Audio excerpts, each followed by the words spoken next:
तर मी अम्या स्वागत करतो तुमचं अमेझिंग इंजिनियर्सवर। चालू करूया फुल मॅरेथॉन नंबर 5। त्याआधी नेहमीप्रमाणे आपण होमवर्क क्वेश्चन डिस्कस करूया। Which of the following motor is use in the toys? खेळण्यांमध्ये खालीलपैकी कुठली मोटर यूज करतो आपण, असा प्रश्न विचारला होता।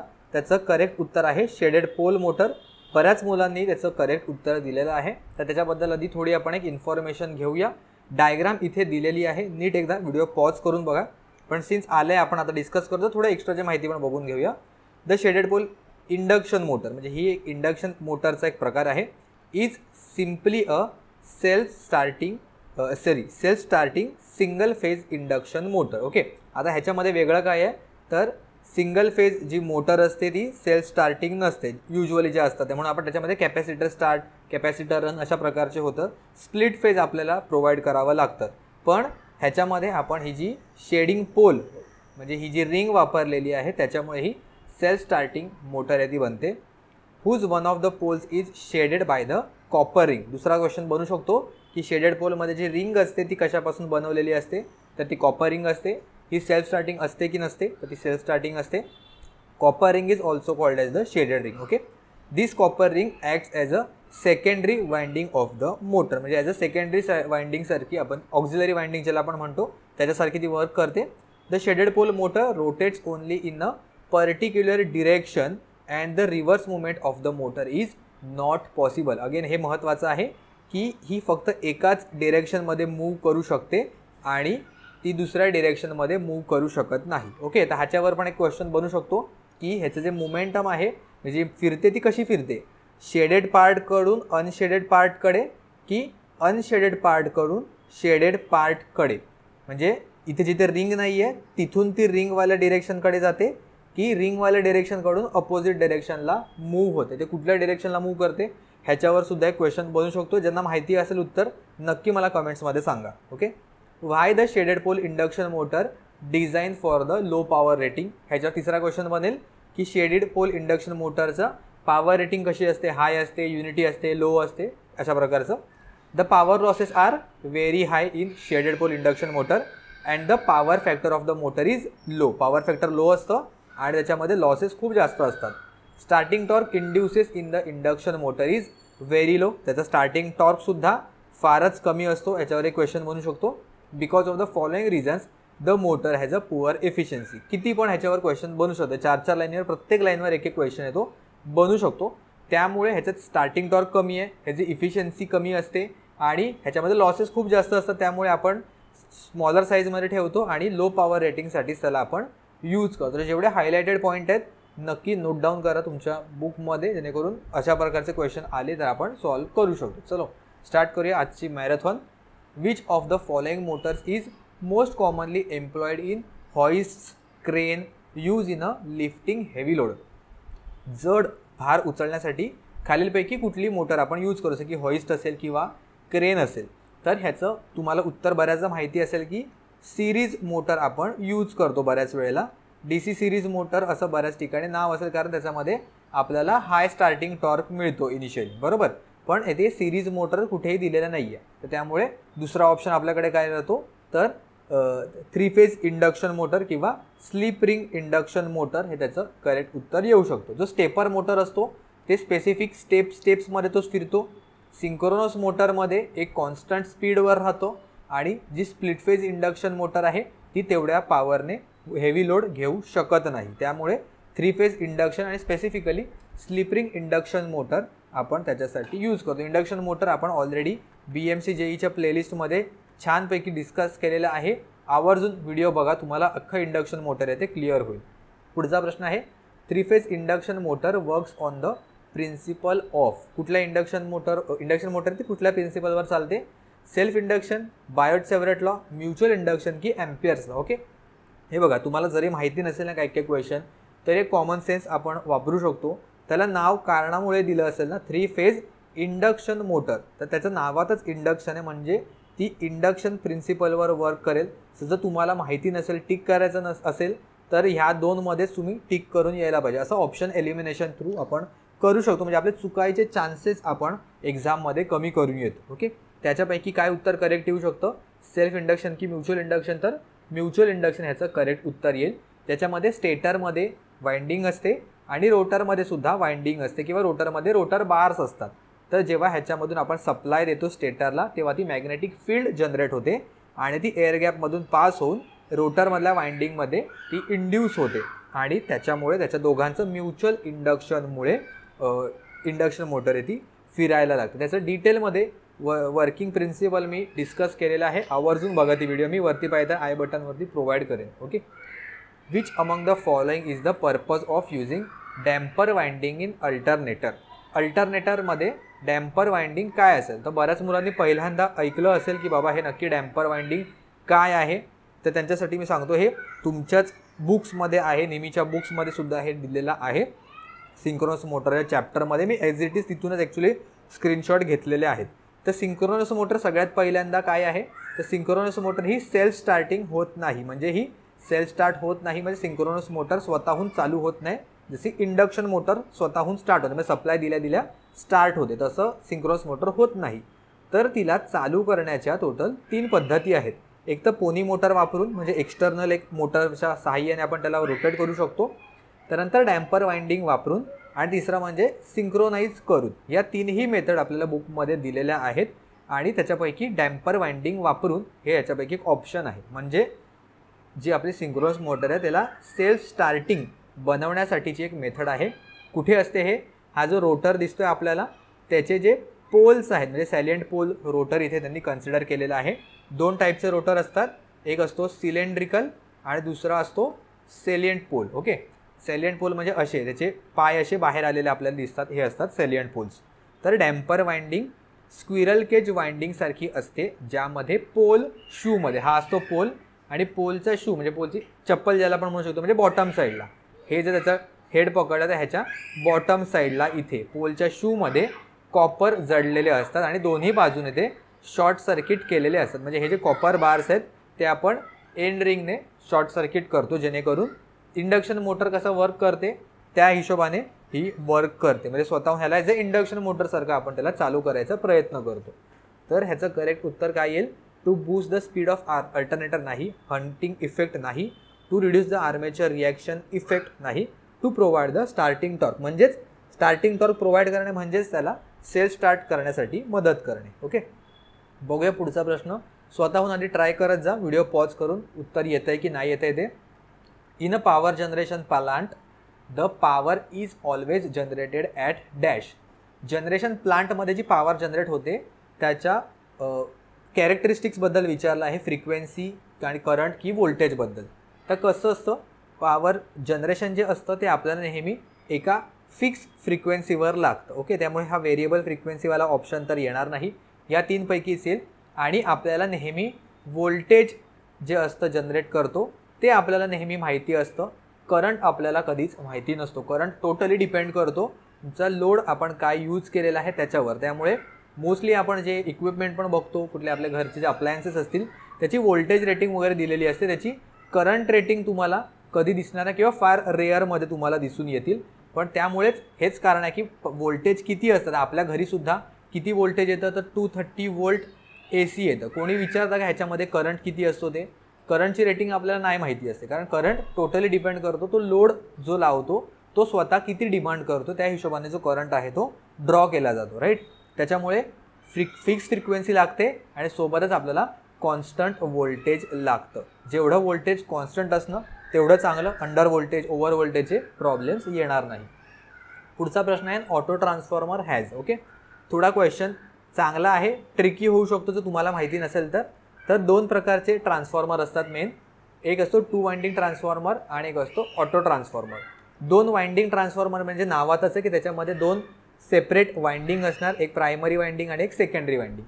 पण ऑटो ट्रान्सफॉर्मरमध्ये काय असतं, एकच वाइंडिंग असते, त्याच्यामध्ये प्रायमरी साईड तर टॅप केलेली असते, प्रायमरी साईड तर मेन असते आणि सेकंडरी वाइंडिंगसाठी आपण मल्टिपल ठिकाणी असे टॅपिंग प्रोव्हाइड केलेले असतात. तर जेवढं आपल्याला व्होल्टेज हवं आहे सेकंडरी साईडला त्या हिशोबाने हा जो नॉब आहे तो आपण कुठल्याही पोझिशनला शिफ्ट करू शकतो किंवा वळवू शकतो. तर त्यामुळे जर वाइंडिंग म्हणालो तर फक्त एकच कॉमन वाइंडिंग असते ऑटो ट्रान्सफॉर्मरमध्ये. तर त्यामुळे 1 वाइंडिंग हे याचं करेक्ट उत्तर येईल.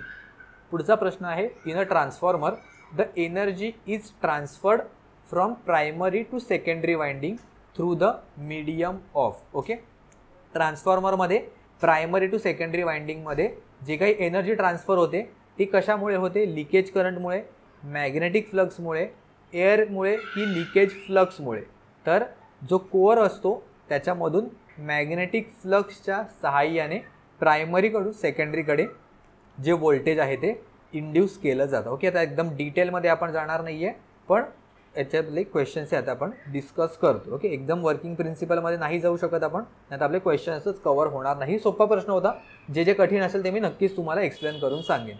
पुढचा प्रश्न आहे, what will happen if 230 volt DC series motor is connected to 230 volt AC supply. म्हणजे DC मोटर आहे माझ्याकडे, पण मी त्याला सपोज घरच्या सप्लायला जो आपल्या 230 वोल्ट AC सप्लाय येतो त्याला डायरेक्टली त्या सॉकेटमध्ये कनेक्ट केलं तर काय होऊ शकतं? Okay, the motor will not run at all. Motor अजिबात चालणार नाही. मोटर चालेल पण कमी एफिशियन्सीने आणि स्पार्किंग जास्त दिसून येईल. मोटर जळून जाईल की मोटर खूप जास्त व्हायब्रेट करावं लागेल. ओके, व्हिडिओ पॉज करा आणि सगळ्यात पहिल्यांदा बघा की तुम्ही या जागेवर असतात आणि एक्झामला हा प्रश्न आला असता तर तुमचं उत्तर ह्या 4पैकी काय असं? 5 ऑप्शन असतील, पण ह्या 4पैकी काय असतं ऑप्शनपैकी? गेस करा. तर हे पण आपल्या बुकमध्ये ऑलरेडी मेन्शन केलेलं आहे. Universal motor versus DC series motor या दोनचं कंपॅरिझन इथे प्रोव्हाइड केलेलं आहे. AC आणि DC सप्लायवर चालू शकते त्या मोटरला म्हणतो आपण युनिव्हर्सल मोटर, आणि जी DC सिरीज मोटर असते ती आपण DCवर चालवतो, पण DC सप्लायवर सुरळीत चालू शकते ही मोटर. तथापि म्हणजे जर AC सप्लाय त्याला जोडला तर ती ब्रशच्या पोझिशनवर हेवी स्पार्क निर्माण करते आणि आर्मेचर रिॲक्शन आणि रफ कम्युटेशनमुळे गरम होते. म्हणजे काय? ती मोटर फिरणार नाही आहे का? तर येस, ती मोटर फिरेल, पण त्याच्यामध्ये काय होईल? ती लेस इफिशियन्सीने होईल, फिरायला लागेल आणि त्याच्यामध्ये व्हायब्रेशन होईल आणि गरम होईल ती स्पार्किंगमुळे. तर त्यामुळे ऑप्शन जो बी आहे तो इथे जास्त सुटेबल ऑप्शन आहे.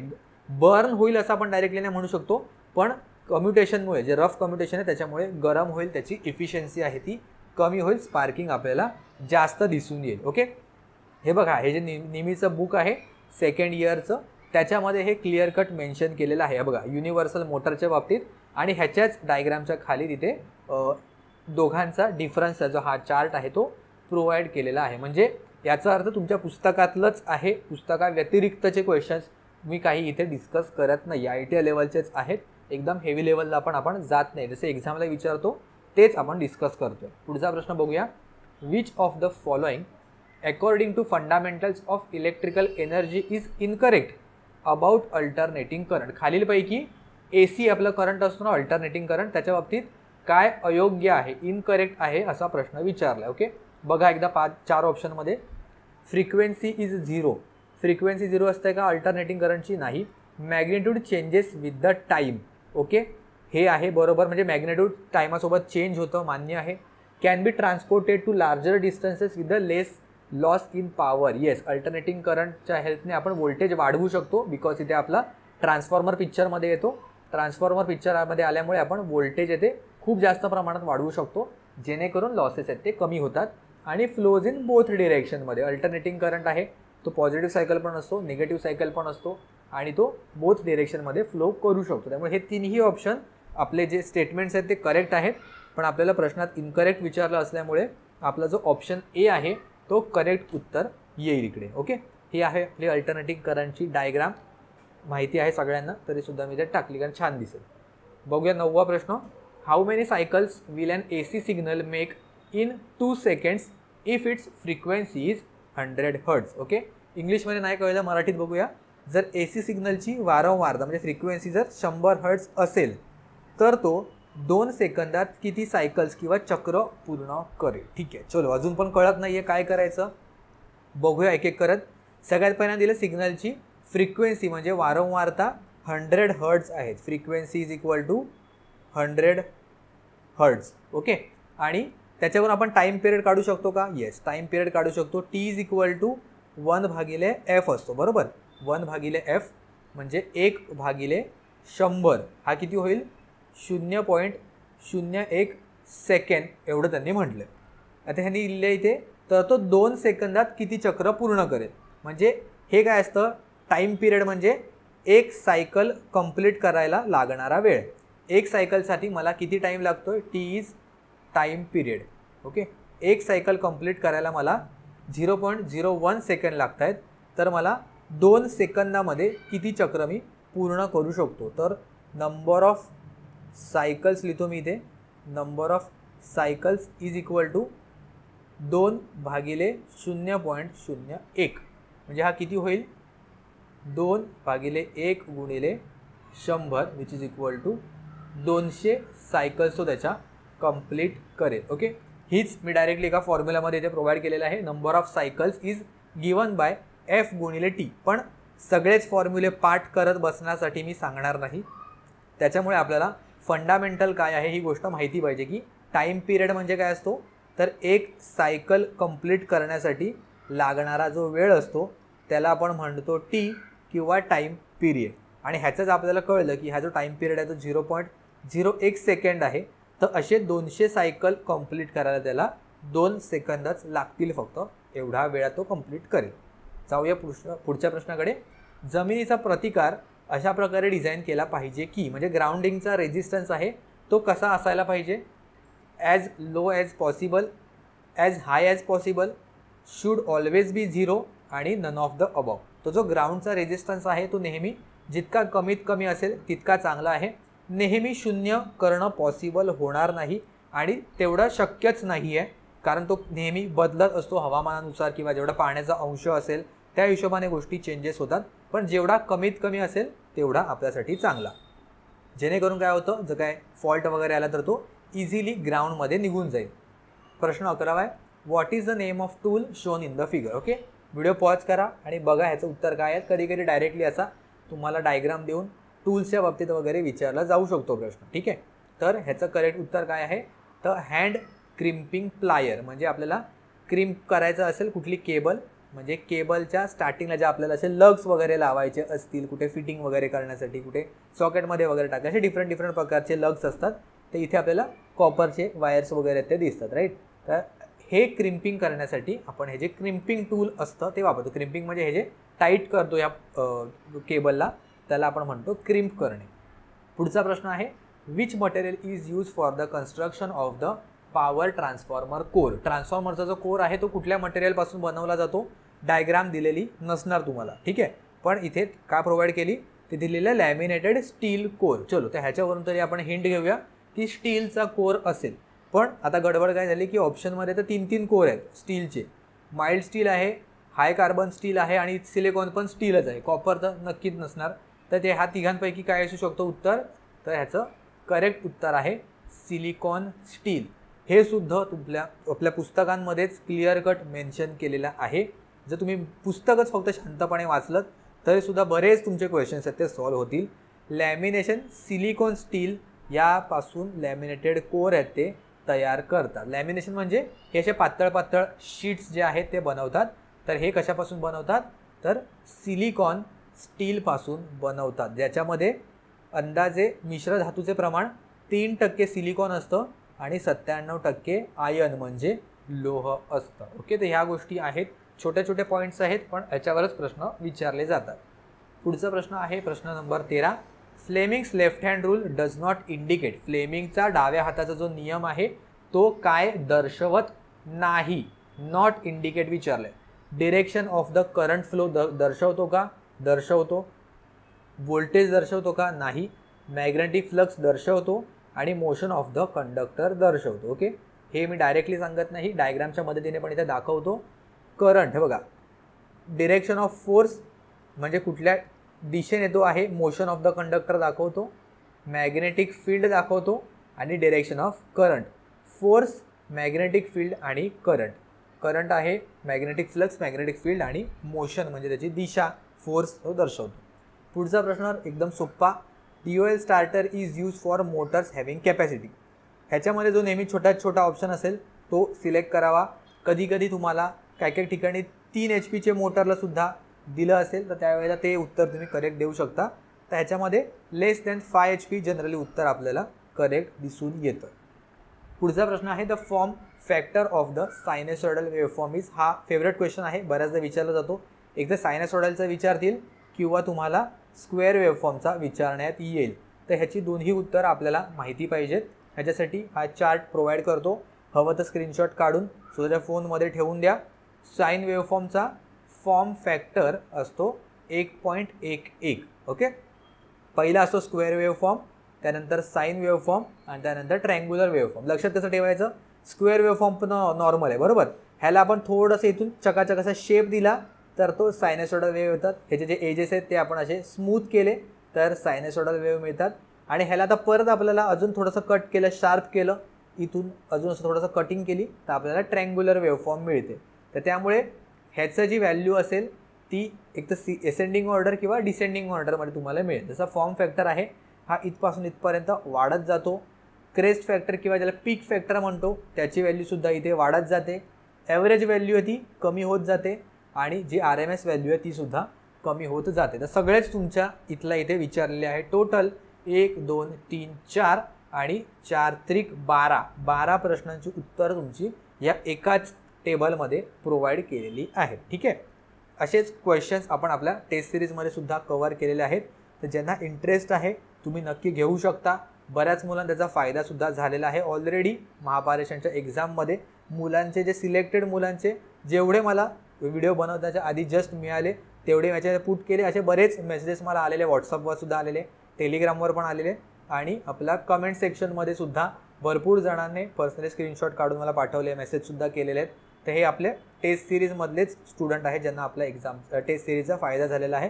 त्यामुळे मी इथे मेन्शन केले. तुम्हाला हवं तर आपलं प्ले स्टोअरवर ॲप आहे त्याच्यावर जाऊन घेऊ शकता.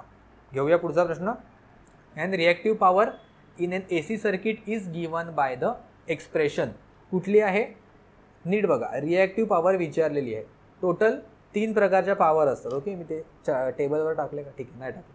सगळ्यात पहिल्यांदा असते ॲक्टिव्ह पॉवर. ज्यांना माहिती आहे त्यांनी डायरेक्टली उत्तर बघून स्किप करून पुढे जाऊ शकता. ज्यांना नाही माहिती आहे त्यांनी नीट बघा. दुसरी असते रिॲक्टिव्ह पॉवर आणि जी तिसरी असते ती कसली? Apparent power. ओके, ह्याचा जो फॉर्म्युला असतो ॲक्टिव्ह पॉवरचा तो असतो VRMS IRMS cos phi, किंवा तुम्हाला डायरेक्टली VI cos phi हे पण माहिती असेल. पण हे जो व्होल्टेज आणि करंट आहे हे RMS व्हॅल्यू इथे आपल्याला घ्यायला लागते. ॲव्हरेज व्हॅल्यू किंवा पीक व्हॅल्यू जर तुम्ही घेतलं तर तुमचं उत्तर चुकेल. त्यामुळे VRMS IRMS जर लक्षात ठेवलं तर छान होईल. हा असतो VRMS गुणिले IRMS गुणिले साइन फाय. म्हणजे आपलं उत्तर आहे ऑप्शन नंबर 4. आणि जो ॲपरंट पॉवर असतो तो असतो फक्त व्होल्टेज आणि करंटचा गुणाकार म्हणजे VRMS गुणिले IRMS. पुढचा प्रश्न आहे instantaneous voltage across a pure resistor is. कसं असतो व्होल्टेज आणि करंटचं प्युअर रेजिस्टरमधून फ्लो होताना त्याचं काय म्हणतात, त्याचं दोघांचं लीड असतात, लॅगिंग असतात, आउट ऑफ फेज असतात की इन फेज असतात. तर प्युअर रेजिस्टरमध्ये पॉवर फॅक्टर आपल्याला काय मिळतो? पॉवर फॅक्टर मिळतो 1 म्हणजेच युनिटी. आणि ह्याच्यामध्ये जे दोन्ही वेव्हफॉर्म्स असतात ते एकमेकांना असे संलग्न आपल्याला दिसून येतात किंवा इन फेजमध्येच असतात. ओके, असे म्हणजे हा जो व्होल्टेजचा वेव्हफॉर्म आहे तर हा असेल करंटचा वेव्हफॉर्म. ह्याच्यामध्ये मॅग्नेट्यूड कमी जास्त असू शकतो कारण डिपेंड करतं रेजिस्टन्सच्या व्हॅल्यूवर. आणि पण दोघंही जेव्हा स्टार्टिंग पॉईंट चालू होईल तेव्हाच दोघं एकत्र चालू होतील आणि एकत्रच फिनिश होतील. त्यामुळे इन फेज आपलं करेक्ट उत्तर आहे. जाऊया पुढच्या प्रश्नाकडे. अल्टरनेटर सिंक्रोनाइज करण्याच्या 2 पद्धती कोणत्या आहेत? 2 methods of synchronizing and alternator are. कुठले आहेत? Loading effect, phase sequence, lamp method, synchroscope method, 2 bright and 1 dark lamp method की hysteresis loss and friction loss method. तर टोटल 3 पद्धती आहेत. एक म्हणजे 2 लॅम्पच्या पद्धती आहेत आणि एक आहे तो सिंक्रोस्कोप मेथड आहे. पहिला आहे 3 डार्क लॅम्प मेथड किंवा 3 पैकी 2 ब्राईट आणि 1 डार्क मेथड. एक तर तिन्हीच्या तिन्ही डार्क किंवा 2 ब्राईट आणि 1 डार्क असे लॅम्पच्या मेथड आहे 2. आणि तिसरी जी आहे ती सिंक्रोस्कोप मेथड. तर त्यामुळे लॅम्प मेथड आणि सिंक्रोस्कोप मेथड हे ह्याचं करेक्ट उत्तर येईल. 2 bright and 1 dark lamp method correct आहे पण त्यांनी आपल्याला 2 मेथड विचारलेले आहेत. तर त्यामुळे ह्या 2 कॅटेगरीजमध्ये आपण मोजू शकतो सिंक्रोस्कोप जे आहे ते. पुढे डिजिटल इलेक्ट्रॉनिक्सचा क्वेश्चन जर चुकून आला तर आपल्याला माहिती असलं पाहिजे. If the inputs of the and gate are A आणि B then the output is. And गेटचं सिम्बॉल सगळ्यात पहिल्यांदा कसं असतं तर असा असतो. अँड गेट डी शेपसारखा दिसतो. त्याच्यामध्ये ए आणि बी असा जर इनपुट असेल तर वाय जो असतो तो असतो ए डॉट बी म्हणजे ए आणि बीचा गुणाकार असतो. हे आहे ह्याचं करेक्ट उत्तर. ए मायनस बी असा कुठलाच गेट देत नाही. ए प्लस जो बी आहे तो कुठला गेट देतो तर ऑर गेट देतो. ओके. आणि ए बीचा बार आहे तर कुठला देतो. ए बीचा बार म्हणजे ए गुणिले बी केलेला आहे तर हा कुठला असतो हा असतो अँड गेट बरोबर जो आपण आता बघितला. आणि ह्याला जर आपण नॉट गेटमधून पास केलं तर आपल्याला मिळतो ए बी बार. तर हा कुठला गेट बनेल हा बनेल नॅन्ड गेट म्हणजे अँडचा उलटा एक्झॅक्टली अपोजिट. पुढचा प्रश्न आहे प्रश्न क्रमांक 20. The conductor use in wiring should be of. Okay. असे सोपे सोपे प्रश्नसुद्धा येतात म्हणूनच आपण बघितलं ट्रान्सकोमध्ये स्कोर किंवा कट ऑफ किती हाय गेलेला आहे ते. बऱ्याच मुलांना चांगले चांगले मार्क्स आहेत कारण असे सोपे सोपे क्वेश्चनसुद्धा येतात. त्यामुळे एकदम जास्त कठीण प्रश्नांचा प्रॅक्टिस करून किंवा टेन्शन घेऊ नका. जरी उत्तर आले नाही तरी सोपे प्रश्नसुद्धा येतात. फक्त मिस्टेक करू नका जे येत आहे त्याच्यामध्ये. 21वा प्रश्न आहे the star delta starter has an advantage of. काय असतो स्टार डेल्टा स्टार्टरचा ॲडव्हान्टेज. सगळ्यात पहिल्यांदा स्टार्टर का वापरला जातो ते सगळ्यात पहिल्यांदा तुम्हाला माहिती पाहिजे. तर हे सुद्धा मी बुकमधून घेतलेलं आहे. तर 3 फेज स्क्विरल केज मोटरसाठी स्टार डेल्टा स्टार्टरची आवश्यकता असते. तर आता मला माहिती आहे की स्क्विरल केज जी मोटर आहे ती सेल्फ स्टार्टिंग असते. तर नाव जरी तुम्हाला हे स्टार्टर वाटलं स्टार डेल्टा स्टार्टर तरीसुद्धा तो इंडक्शन मोटरला चालू करण्यासाठी मदत करत नाही कारण इंडक्शन मोटर सेल्फ स्टार्टिंग आहे ते स्वतःहून चालू होऊ शकते. पण ह्याच्यामध्ये प्रॉब्लेम काय असतो की सुरुवातीला काही सेकंदासाठी ना फुल लोड करंट जो असतो ना तो 5 ते 6 पट जास्त असतो. आणि एवढा जर हेवी करंट जास्त आला तर जर त्याला कुठला आपण ब्रेकर लावला असेल MCB वगैरे लावला असेल तर तो ओव्हर करंटवर ट्रिप करू शकतो. करेक्ट. त्यामुळे तो नंतर जेव्हा जेव्हा वेग पकडतो ना तेव्हा तेव्हा तो त्याच्या नॉर्मल करंटवर येतो. परंतु सुरुवातीच्याच टायमिंगला जो स्टार्टिंगचा जो पिरियड आहे त्यामध्ये तो ट्रिप होऊ शकतो किंवा तेव्हा खूप हाय करंट जातो. तर तो करंट कमी करण्यासाठी आपण स्टार्टरची मदत घेतो. आणि त्याच्यामध्ये स्टार डेल्टा स्टार्टरमध्ये सुरुवातीला स्टारमध्ये कनेक्टेड असतं. प्रथम ही स्टारमध्ये जोडणी केलेली असते. जेव्हा 1/3 पट 1/3 फक्त व्होल्टेज सप्लाय मिळतो आणि त्यानंतर जसं मोटरला वेग येतो तसं आपण डेल्टा वाइंडिंगमध्ये त्याला शिफ्ट करवतो. त्यामुळे त्याला नॉर्मल जसं व्होल्टेज आहे तसं मिळतं कारण तिथे लाईन व्होल्टेज फेज व्होल्टेज दोन्ही सेम असतं डेल्टामध्ये. राईट. तर त्यामुळे ॲडव्हान्टेज काय असतो की त्याच्यामध्ये आपल्याला लो स्टार्टिंग करंट आहे तो मिळून येतो. हा आहे करेक्ट उत्तर. प्रश्न क्रमांक 22. विद्युत ऊर्जेचा प्रसारण आणि वितरणासाठी खालीलपैकी कोणते साहित्य वापरले जात नाही. ओके. नाहीवाले बरेच क्वेश्चन्स आपण घेतले ह्याच्यामध्ये. कुठलं वापरलं जात नाही. कॉपर आपण वापरतो का ट्रान्समिशन डिस्ट्रीब्युशनला. येस सगळ्यात बेस्ट ऑप्शन आहे. टंगस्टन तर नाही वापरत. स्टील वापरतो. SCSR कंडक्टर आपल्याला माहिती आहे. ॲल्युमिनियम कंडक्टर स्टील रेनफोर्स त्याच्यामध्ये ॲल्युमिनियम पण वापरतो आणि स्टील पण वापरतो. आणि कॉपर तर सगळ्यात फेमस आहे. त्यामुळे टंगस्टन वापरत नाही. टंगस्टन बल्बमध्ये असं याचा रेझिस्टन्स जास्त असतो. ओके. पुढचा आहे प्रश्न peak inverse voltage of the full wave rectifier is. Peak inverse voltage म्हणजे सपोज जर एक डायोड असेल तर हा असतो नॉर्मल व्होल्टेज पॉझिटिव्ह आणि निगेटिव्ह बरोबर. पीक इनव्हर्स व्होल्टेज म्हणजे अपोजिट डिरेक्शनमध्ये जेव्हा आपण त्याला व्होल्टेज देतो तेव्हा तो कितीपर्यंत ब्रेकडाऊन न होता. ओके. ब्रेकडाऊन न होता तो किती व्होल्टेज रोखू शकतो त्याला आपण म्हणतो पीक इनव्हर्स व्होल्टेज. तर ह्याचं करेक्ट उत्तर काय आहे. कन्फ्यूज नका होऊ. ह्याच्यामध्ये मुलं फुल वेव्ह रेक्टिफायर आणि ब्रिज रेक्टिफायरमध्ये कन्फ्यूज होतील. तर जर ब्रिज रेक्टिफायर असेल तर त्याच्यामध्ये टोटल 4 डायोड असतात आणि ह्याच्यामध्ये फक्त 2च डायोड असतात जिथे आपण ट्रान्सफॉर्मर यूज करतो हाफ वेव्ह आणि फुल वेव्हमध्ये. तर ह्याच्या अक्रॉसच जो फुल वेव्ह असतो तिथे ट्वाईस ऑफ द VM आपल्याला दिसून येतं. बाकी दोन्ही ह्याच्यामध्ये आपल्याला फक्त VM एवढं पीक इनव्हर्स व्होल्टेज दिसून येतं. तर त्यामुळे फुल वेव्ह विचारलं आहे तर फुल वेव्हचं उत्तर द्या. ब्रिज रेक्टिफायरचं उत्तर देऊन चुकवू नका. आणि बाकीचे पण ऑप्शन्स आलेत ते एकदा बघून घे. इथे पण फॉर्म फॅक्टरने विचारलेलं आहे, कधी कधी इथून पण विचारला जाऊ शकतो प्रश्न. Copper losses is negligible at. Copper losses जे होतात ते कुठल्या लोडिंगवर आपण निग्लेक्ट करतो? हाफ लोडवर, नो लोडवर, 1/4 लोडवर की फुल लोडवर? तर कॉपर लॉसेस जर तुम्ही ट्रान्सफॉर्मरच्या बाबतीत शिकला असाल तर आपण टेस्टिंग घेतो, ओपन सर्किट टेस्ट आणि दुसरी असते right short circuit test. Okay, open circuit आणि शॉर्ट सर्किट टेस्ट. तर ओपन सर्किट टेस्ट आपण कशावर करतो? तर ही no load losses find out करण्यासाठी किंवा कोअर लॉस फाइंड आउट करण्यासाठी. कोअर लॉस किंवा नो लोड लॉस. ह्याच्यामध्ये काय असतं? नो लोड म्हणजे काय? लोड आपण दिलेला नाही आहे. जर त्या ट्रान्सफॉर्मरवर लोड नाही आहे तर त्याच्यामध्ये करंट फ्लो होईल का? तर लोड करंट काहीच फ्लो होणार नाही. फार कमी प्रमाणात करंट आहे तो फ्लो होईल, जो फक्त लॉसेसला फीडिंग करेल, एवढाच फक्त करंट फ्लो होतो. तिथे लिहिलेलं आहे नो लोड करंट तुलनेने लहान असल्याने या टेस्ट दरम्यान कॉपर लॉसकडे दुर्लक्ष केले जाऊ शकते. कारण कॉपर लॉस काय असतो? कॉपर लॉसचा फॉर्म्युला माहिती आहे आपल्याला, I²R.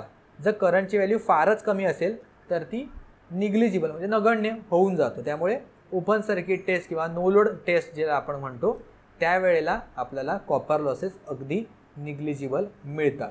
तर त्यामुळे नो लोड हे ह्याचं करेक्ट उत्तर येईल. छान क्वेश्चन होता. तुम्हाला ज्यासाठी कन्सेप्ट माहीत असणं फार महत्त्वाचं आहे. पुढचा अजून एक छान क्वेश्चन, करंट ट्रान्सफॉर्मर युजेस. कुठला आपण ट्रान्सफॉर्मर वापरतो करंट ट्रान्सफॉर्मरमध्ये? Toroidal, step up transformer, central tap transformer की स्टेप डाऊन ट्रान्सफॉर्मर? तर ह्याच्यामध्ये बरेच नवखे मुलं जे आहे ज्यांना माहिती नसेल ते चुकीचं उत्तर देऊन येतील की स्टेप डाऊन ट्रान्सफॉर्मर ह्याचं करेक्ट उत्तर. कारण करंट ट्रान्सफॉर्मर काय करतो? तर जी करंटची व्हॅल्यू आहे ती कमी करतो. जो मोठा करंट असेल किंवा जास्त करंट असेल त्याची व्हॅल्यू कमी करून आपल्याला देतो. म्हणजे मोठा करंट असेल त्याला छोट्या करंटमध्ये कन्वर्ट करून देतो. परंतु जी आपली पॉवर असते ती ट्रान्सफॉर्मरमध्ये नेहमी कशी असते? तर ती कॉन्स्टंट असते. ओके, याचा अर्थ काय? V आणि Iचा जो गुणोत्तर असतो, गुणाकार असतो, तो नेहमी समान असतो.